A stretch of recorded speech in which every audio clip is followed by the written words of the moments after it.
Greetings, families. This is Coach Jeremy Wentrcek with Kingdom Athletics at Faith Academy of Marble Falls. Wanted to share just a little bit with you today about a question that we get asked quite a bit. And that question is, what do I do if I have a concern in regard to a team that my child is playing on? And, just like anything else, we would say that there are things that you should do in that regard and then things that you should not do. And so I just wanted to share those things with you so that you as families can have the most beneficial time interacting with your coaches and with the coaches of your kids. And so the first thing that we would say is on the do list. We would say number one is that you should set an appointment with the coach at a time that is convenient for his or her schedule. Here at Faith Academy, we have some coaches that are full-time that work here all day, and then we have some coaches that we bring in from the outside that have other jobs, and so they're giving their time at the end of the day and coming in and working with our students at that point in time. So, their schedules are different. So we'd ask that you please set up an appointment at a time that is convenient for them.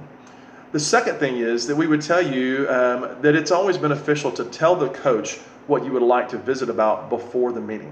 And I know as a coach myself, one of the things that always helps me when a parent wants to have a discussion about an issue is to let them know that beforehand so that I can have ample time to prepare an answer for you and to help you the best. The third thing is to discuss the concern with the coach at a meeting in a calm and unaccusing way.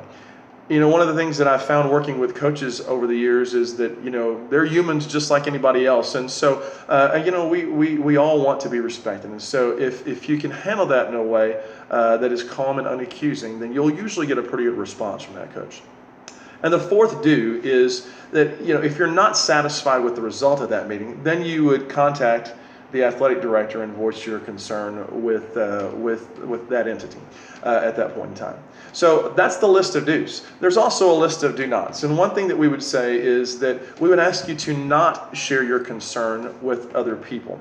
One thing that we found is that sometimes if you do share a concern with other people, it may not be that big of a concern to another family. And so, the more that we discuss it with others, the more people get involved with that issue that may not even really need to be involved with that issue. And so share that concern directly to the coach and the athletic director, but not with other people.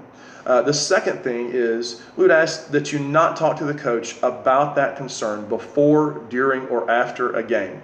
Those are always times where a coach is very focused and emotions may be running high for both the coach, the players, and the parents. And so that's not usually a really good time to discuss an issue or a concern with a coach. It's always better to let some time pass. And we always talk about the 24-hour rule. Give it 24 hours to settle, to let emotions die. And then, if it's still something that you'd like to discuss, then send that email and set up an appointment with the coach. So anyway, we hope this is helpful to you as you interact with our coaching staff. We want to be here for you, and we want to be able to communicate with you as well. So thank you for your time. We wish you the best and have a great season.